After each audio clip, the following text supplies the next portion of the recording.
시청자 여러분 안녕하십니까? BOA 뉴스투데이 시작합니다. 북한 인권 관련 국제의원회의에 참석하기 위해 워싱턴을 방문한 한국 국회의원 대표단이 지난 2019년 문재인 전임 정부에 의해 강제 북송된 탈북어민 2명의 나이와 실명을 공개하고 북한 당국에 이들의 생사 확인을 촉구했습니다. 의원들은 또 미국 고위 당국자들을 만나 어민들의 생사 확인을 위한 국제 협력을 당부했습니다. 첫 소식 김영권 기자가 보도합니다. 15일 개최되는 북한 자유이주민 인권을 위한 국제의원연맹 IPC-NKR 18차 총회 참석자 워싱턴을 방문한 한국 대표단이 2019년 당시 문재인 정부가 북송한 탈북어민 2명의 신원을 전격 공개했습니다. 통일부가 공개한 사진과 영상에서 격렬하게 저항하며 북송을 거부했던 검은 점퍼를 입은 사람은 1997년생 우범선 씨로 고향은 함경북도 청진이고 다른 탈북어민은 1996년생 김현욱 씨로 역시 청진 출신이라고 설명했습니다.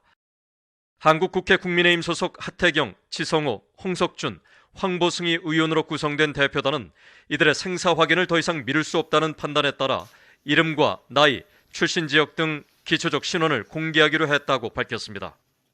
대표단은 이들이 본인들의 의사와 달리 전임 문재인 정부에 의해 북송된 사실을 지적하며 이는 한국의 법률과 고문방지협약 등 국제법을 위반한 비인도적 송환이었다고 비판했습니다. 이어 국제사회의 공개적이고 단합된 목소리만이 북한의 태도 변화를 끌어낼 수 있다면서 북한 지도부는 판문점을 통해 북송된 탈북 청년 2명의 생사 여부를 유엔과 국제사회에 공개하라고 촉구했습니다. IPC-NKR 회장인 하태경 의원은 BOA에 이날 오후 우즈라 제야 국무부 민간안보 민주주의 인권 담당 차관을 만나 이 문제 해결에 대한 협력을 요청했다고 밝혔습니다. 이제 미국 정부가 북한 인권에 대해서 굉장히 확고한 입장을 가지고 있다 하는 거를 확인할 수 있었고, 특히 최근 이슈 중에서는 어민 탈북자 2명 북송건, 미국이 이제 핵 문제뿐만 아니라 인권 문제에도 같은 비중을 가지고 대북 정책을 다루었으면 좋겠다 라고 주문을 좀 했고, 하 의원은 또 북한군 총격으로 사망한 한국 해수부 공무원 이대준 씨 피살 사건에 대해서도 북한 지도부가 경위를 자세히 밝히도록 국제 압박을 위한 미국의 협력을 요청했다고 말했습니다. 대표단은 이날 회동에서 미국이 대북 정책에서 인권과 핵을 함께 다루고 비핵화 조치뿐 아니라 인권 개선을 전제로 제재를 해제하는 접근도 필요하다는 의견을 전했으며 지하 차관은 바이든 행정부가 인권에 확고하다는 입장을 강조한 것으로 전해졌습니다. BOA 뉴스 김영권입니다.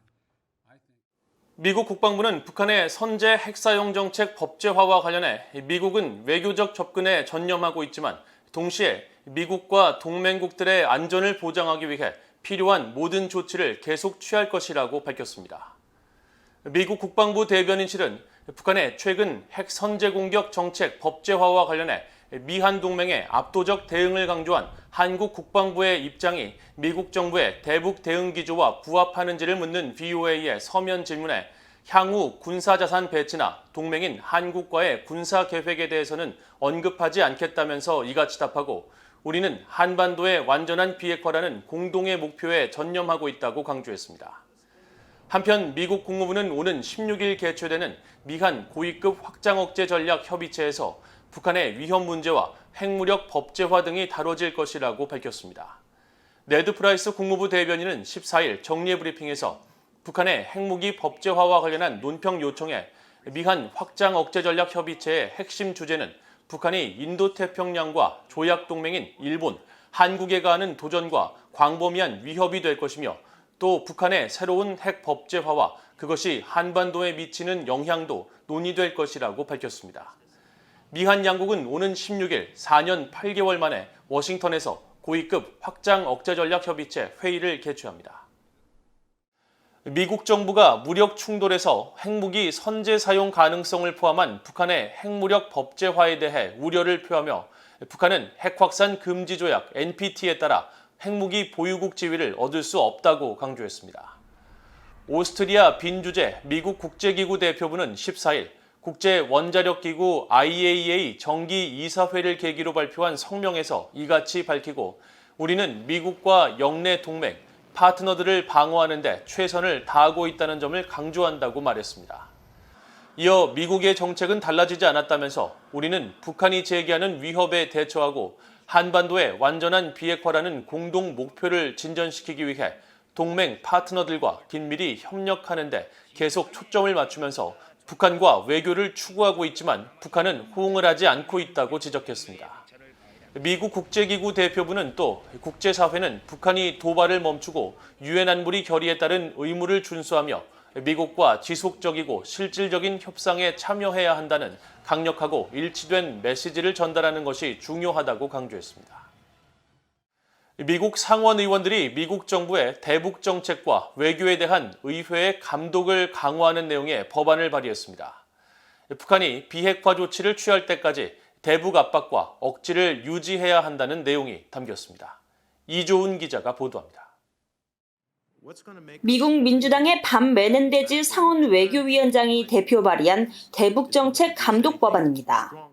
법안 요약문에는 규모가 상당하고 복잡한 북한의 핵과 미사일 프로그램을 감시하고 검증할 수 있게 제거할 필요성을 강조하고 북한 정부가 중대하고 의미 있는 또 입증할 수 있는 비핵화 조치를 취할 때까지 북한 정부에 대한 압박과 억지를 유지하겠다는 의회의 의사를 재확인하는 법안이라고 설명됐습니다. 법안에는 국무장관이 법안 발의 후 180일 이내에 북한과의 외교적 협상과 동맹국들과의 공조를 통해 북한의 경제적 압박을 가하기 위한 미국의 노력을 평가한 보고서를 의회에 제출하도록 하고 북한의 신뢰할 만한 외교적 관여와 북한의 핵과 탄도미사일 프로그램 위협을 평가하도록 하는 내용 등이 담겼습니다. 또 미국 고위급 외교 대화가 마무리될 때마다 정부는 의원들에게 브리핑을 하고 북한과의 핵 합의가 도출될 경우 5일 이내에 대통령은 합의문을 의회에 제출하며 법적 구속력이 있는 합의일 경우엔 반드시 상원 비준이 요구되는 조약 형태로 의회에 제출하도록 했습니다. 제재 회피를 위한 북한의 암호화폐 이용과 일본인 납북자 문제에 대응해 대북 제재를 부과하도록 하고 대북 협상을 준비하고 북한 관련 장기 계획을 총괄하는 상원 인준의 대북 특별대표직을 신설하는 내용도 법안에 포함됐습니다. 메넨데즈 위원장은 이날 성명에서 국제사회가 우크라이나인들을 지지하고 폭력적인 독재자들에 맞서며 공동의 대의를 위해 계속 결집하고 있는 가운데 북한과 한국 간 심각한 군사 충돌을 재점화할 수 있는 북한의 추가 재래식 군사 도발에 계속되는 위험은 여전히 높다면서 미국이 한반도에서 치명적이고 위험한 대결에 빠질 가능성도 마찬가지라고 밝혔습니다. 그러면서 이 초당적 법안은 북한의 핵과 탄도미사일 개발, 그리고 김씨 정권의 다른 파괴적인 활동에 대한 제재를 확대 강화함으로써 인도태평양 지역의 평화와 안보를 증진하는 데 큰 도움이 될 것이라고 강조했습니다.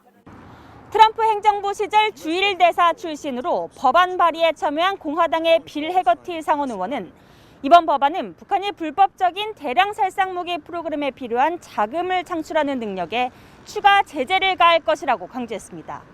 VA 뉴스 이존입니다.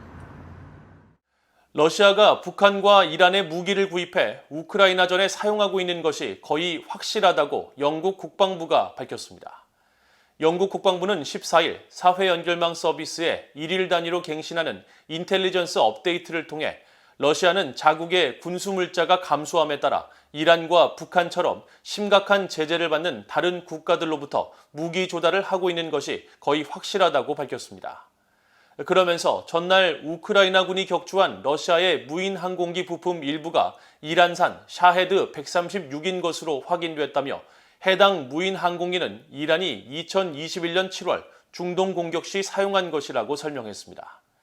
영국 국방부의 이번 발표는 지난 6일 서방의 광범위한 제재로 군 공급망까지 압박받는 러시아가 북한의 탄약과 로켓 등의 무기를 구매한 것을 확인한 미국 정부의 입장을 뒷받침하는 것입니다. 로이드 오스틴 미국 국방장관이 워싱턴을 방문한 하마다 야스카스 일본 신임 방위상과 만나 광범위한 영내 안보와 동맹 현안에 대해 의견을 교환했다고 미국 국방부가 밝혔습니다. 패트릭 라이더 국방부 대변인은 보도자료를 통해 14일 미국 국방부 청사에서 열린 미일 국방장관 회담 내용을 전하고 두 장관은 미일 동맹을 현대화하고 통합된 억지력을 강화하며 자유롭고 개방된 인도태평양을 보장하기 위해 마음이 같은 파트너들과 더욱 협력한다는 공동의 목표를 확인했다고 설명했습니다. 또 오스틴 국방장관은 일본 방어에 대한 확고한 미국의 공약을 강조하고 국제 질서 규범에 대한 도전에 직면한 상황에서 미일 동맹을 강화하는 상호 약속을 재확인했다고 밝혔습니다. 오토 원비어의 부모가 미국 의회에서 원비어를 기리며 북한 정부의 정보 검열과 감시에 대응하는 법안을 추진하고 있는 데 대해 환영의 입장을 밝혔습니다. 오토 원비어의 어머니 신디 원비어 씨는 14일 VOA에 오토 원비어 북한 검열 감시 대응 법안은 북한 주민들이 진실한 말을 들을 수 있도록 하는 첫걸음이라고 말했습니다. 지난 9일 오하이오주의 브래드 웬스트럽 공화당 하원 의원은 북한 정권의 정보 통제에 대응하기 위한 오토 원비어 북한 검열 감시 법안을 대표 발의했으며 앞서 지난 6월 상원은 본회의에서 만장일치로 이 법안을 통과시켰습니다. 신디 원비어 씨는 당시 VOA에 이 법안은 사악한 독재 정권에 내맡겨진 사람들에게 희망의 메시지를 주며 북한 주민들에게 우리가 여기 있고 김정은과는 다르며 당신들의 고통을 느낀다는 메시지를 전하고 싶다고 말했습니다. 이상으로 VOA 뉴스투데이를 모두 마칩니다. 시청해주신 여러분 고맙습니다.